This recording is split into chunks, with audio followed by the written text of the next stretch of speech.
At some point, we started believing something strange, that nothing around us was alive. But what if that's wrong, or at the very least incomplete? And what if that's not the only way of seeing reality? And what if losing that other way of seeing is part of our problem? This is the Quiet Republic.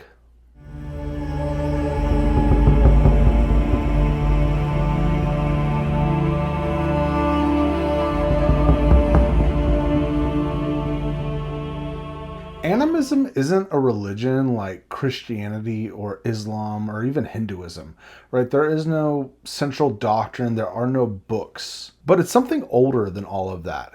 It's a way of meeting the world.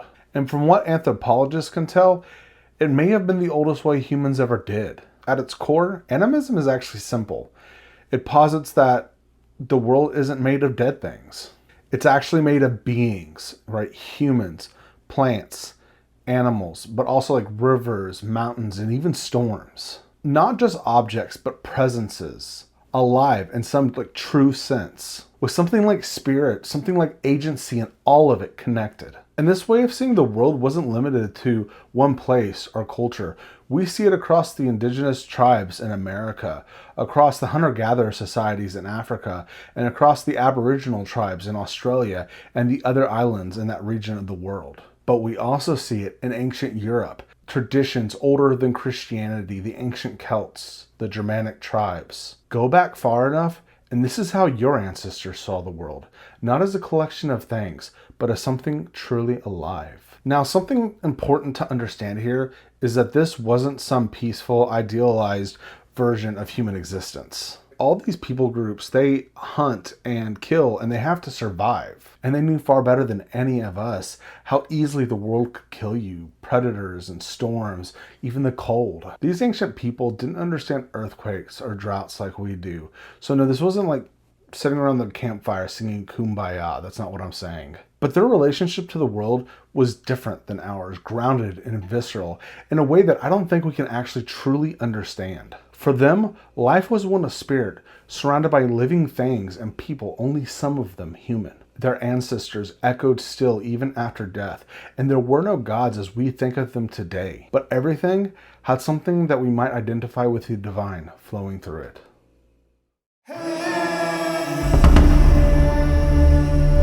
So what changed, right? Because that's not really the way we see the world today. Well, for some people, actually nothing. There are still cultures today in the Amazon and parts of Africa among the Aboriginal peoples who still meet the world this way. They haven't lost it, but most of us did, and I think it began with how we started to live, right? We settled and we built, and slowly we stopped relating to nature and we started to utilize it as a resource. Agriculture changed something fundamental. Animals stopped being beings that we encountered and started being resources to be managed. Land stopped being something that we moved through and became something that we owned. Nature became transactional. And I think that at the end of the day, the way we live shapes the way we see the world. As our lives became more controlled and structured and even engineered, our worldview followed us. Then came the Enlightenment, and to be clear, I'm not saying that that is a bad thing whatsoever, right? It gave us science and medicine and understanding and power, but it also explained the world. And when we explain something completely, we strip away any mystery it had. And when that mystery goes, I think a certain kind of wonder goes with it. The stars above stopped being something that we looked to in awe and became something that we could calculate. The body stopped being something sacred and started being something that we could dissect. And again, that's not bad, but it changes our relationship to reality. And now look at how we live. We spend most of our time indoors, on screens, in controlled environments, using things that we built. So I find myself asking, like, how much do we really inhabit the world anymore? And not just like move through it and use it, but I mean actually experience it as something alive. Because I think what we lost wasn't just like a belief system. I think it was a way of being present. And I think there's a real trade-off between understanding everything and feeling like you're part of it. And that's not just individually, but as a civilization.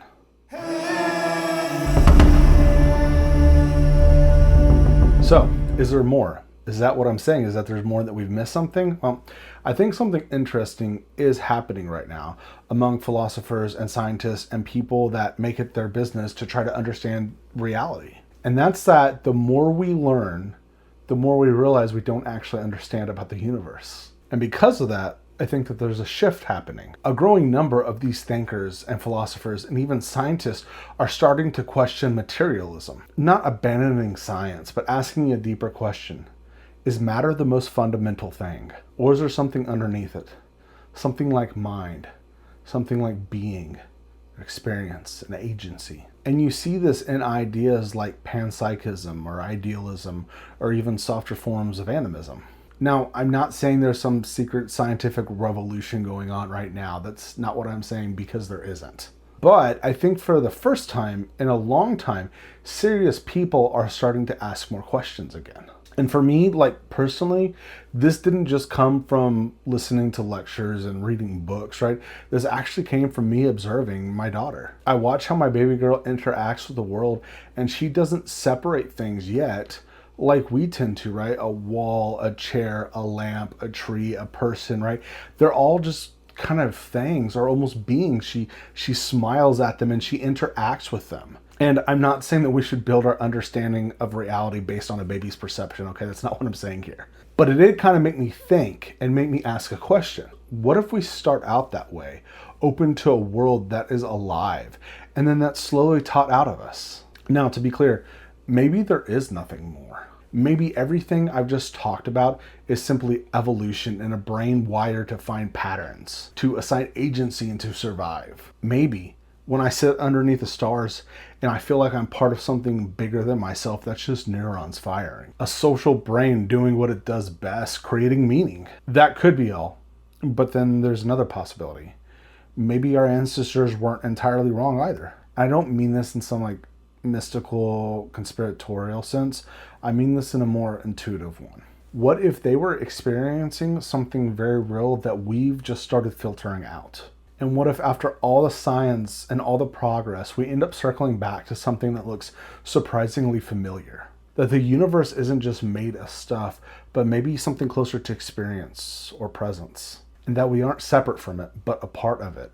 And that on some level, everything might be more alive than we even know.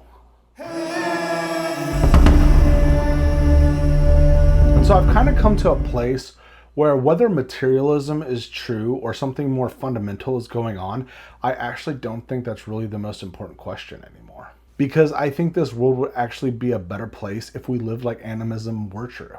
Imagine if we approached everything, people and animals and even places, as something with presence and even agency. How would that change how we treat each other? And how would that change how we treat nature? And how would it change how we see ourselves? I think the answer is actually simple. We'd be better, more attentive, more respectful, and more present.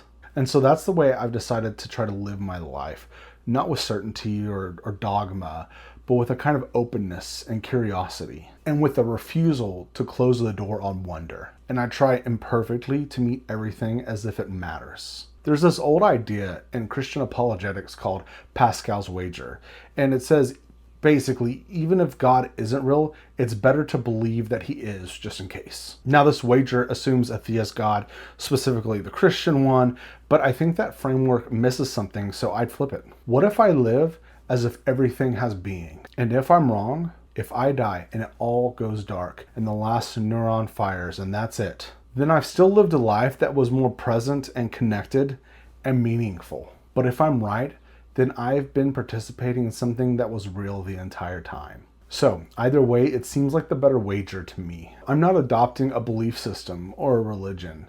It's more like a posture. I want to live as an animist. And I think maybe you should try that too.